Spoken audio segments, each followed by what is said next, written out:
அஸ்ஸலாமு அலைக்கும். Welcome to Sas kitchen. இன்றைக்கி நம்ம ஒரு சூப்பரான ஒரு பிரேக்ஃபாஸ்ட் ரெசிபி தான் பார்க்க போகிறோம்.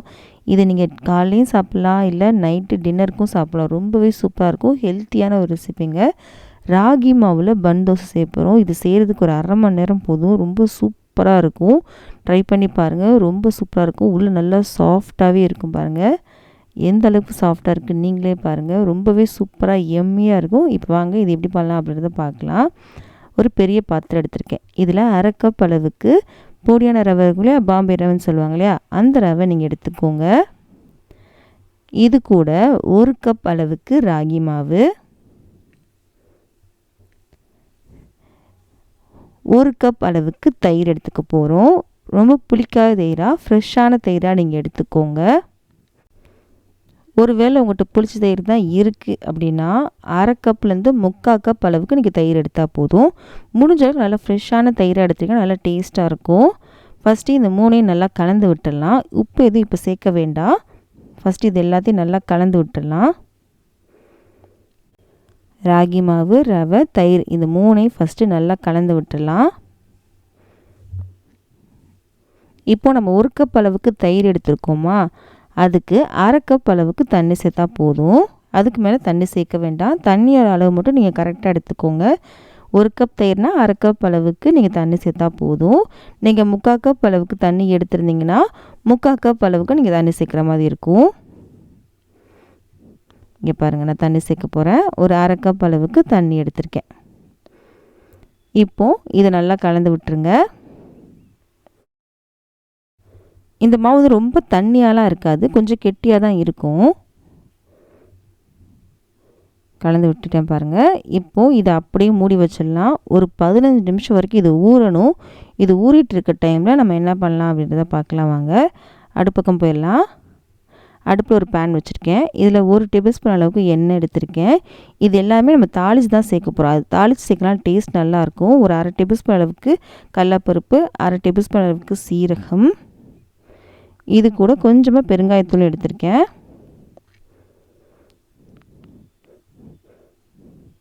இது கொஞ்சம் செவந்து வந்ததுக்கப்புறம் ஒரு பச்சை மிளகாய் இருக்கு இல்லையா, அதையும் நான் சேர்த்துருக்கேன்.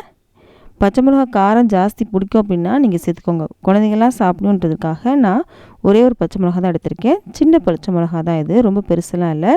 இதோடு ஒரு தக்காளியை நான் கட் பண்ணி வச்சுருக்கேன். இதையும் சேர்த்து நல்லா வதக்கிடலாம். தக்காளியோட ஈரப்பதம் போய் நல்லா சுருண்டு வரணும், அது வரைக்கும் நல்லா வதக்கிக்கோங்க. இப்போ பார்த்திங்களா, நல்லா வதங்கிருச்சு. இந்த அளவுக்கு வதக்கினாலே போதும். இது இருக்கட்டும். இப்போ போய் மாவு பார்க்கலாம் வாங்க. மாவு 15 நிமிஷம் நல்லா ஊறிட்டுருக்கு.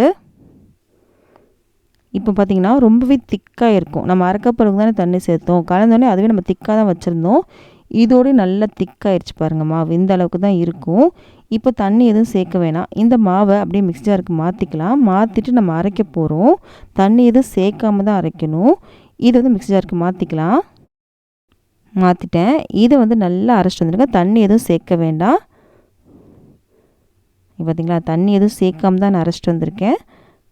இப்போ அதே பாத்திரத்துக்கு மாற்றிக்கலாம். நம்ம இப்படி அரைக்கிறனால ரவை திட்டு திட்டியாக இல்லாமல் நல்லா அரைப்பட்டுரும். நம்ம ஊறி இருக்கு இல்லையா ரவை, அதனால் சீக்கிரமாக அரைவும் பட்டுரும்.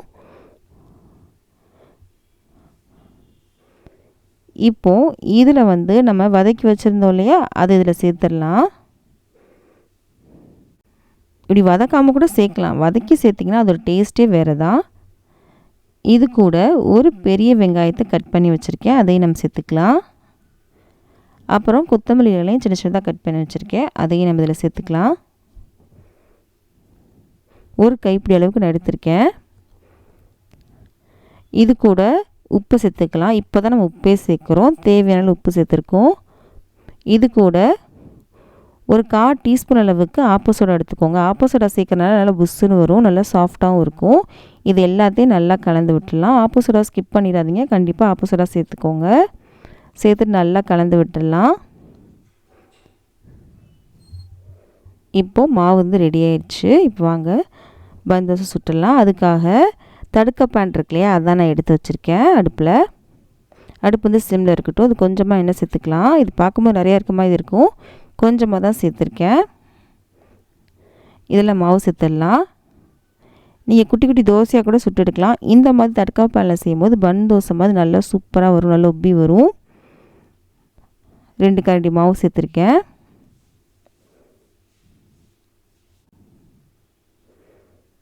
இது மேலே கொஞ்சமாக கொத்தமல்லி இலைகளையும் வச்சுக்கிறேன்.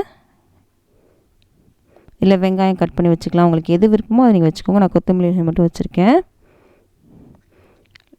ஓரங்களை மட்டும் கொஞ்சமாக எண்ணெய் சேர்த்துருக்கேன், திருப்பி விடுறதுக்கு ஈஸியாக இருக்கும் அப்படின்றதுக்காக.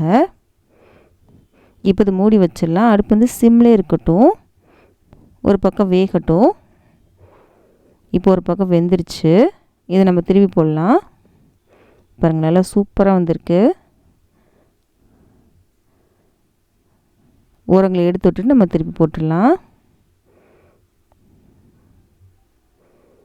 பாருங்கள் எவ்வளோ சூப்பராக வந்திருக்கு அப்படின்னு.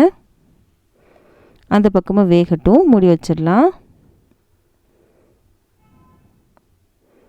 2 பக்கம் வந்ததுக்கப்புறம் நம்ம எடுத்துடலாம். இப்படியே நம்ம செஞ்சுக்கலாம். ரொம்பவே சூப்பராக இருக்கும். கண்டிப்பாக ட்ரை பண்ணி பாருங்கள், பசங்களுக்கு ரொம்பவே பிடிக்கும், ரொம்ப டேஸ்ட்டாக இருக்கும். இதுக்கு வந்து தக்காளி சட்னி, தேங்காய் சட்னி எல்லாமே ரொம்பவே சூப்பராக இருக்கும். புதினா சட்னியும் சூப்பராக இருக்கும். இதுக்கு முன்னாடி நம்ம செஞ்சுருந்த தக்காளி சட்னி, அதே மாதிரி இஞ்சி சட்னிலாம் இருக்கு இல்லையா, அதெல்லாம் இதுக்கு ரொம்ப சூப்பராகவே இருக்கும்.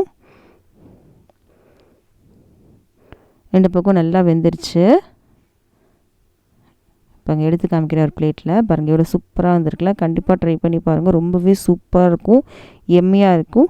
இந்த சட்னி நம்ம ஆல்ரெடி நம்ம சேனலில் போட்டிருக்கோம். தக்காளி சட்னி தான் வச்சுருக்கேன், அதோட லிங்க்கும் கீழே கொடுத்துருக்கேன், செக் பண்ணுவேன்னா பார்த்துக்கோங்க. இந்த வீடியோ பிடிச்சினா ப்ளீஸ் லைக் பண்ணுங்கள். லைக் பண்ணால் தான் இந்த வீடியோ நிறைய பேர் ரெக்கமெண்ட் ஆகும். நிறைய பேர் சப்ஸ்கிரைப் பண்ணாமல் தான் பார்த்துட்ருக்கீங்க, ப்ளீஸ் சப்ஸ்கிரைப் பண்ணுங்கள், அதுக்கு மோட்டிவேஷனாக இருக்கும். இந்த மாதிரி ரெசிபிஸ்லாம் உங்கள் ஃப்ரெண்ட்ஸ்க்கும் ஃபேமிலிஸ்க்கும் பிடிக்கும் அப்படின்னா அவங்களுக்கு இந்த வீடியோ ஷேர் பண்ண மறக்காதீங்க. நம்ம அடுத்த வீடியோ சந்திக்கலாம்.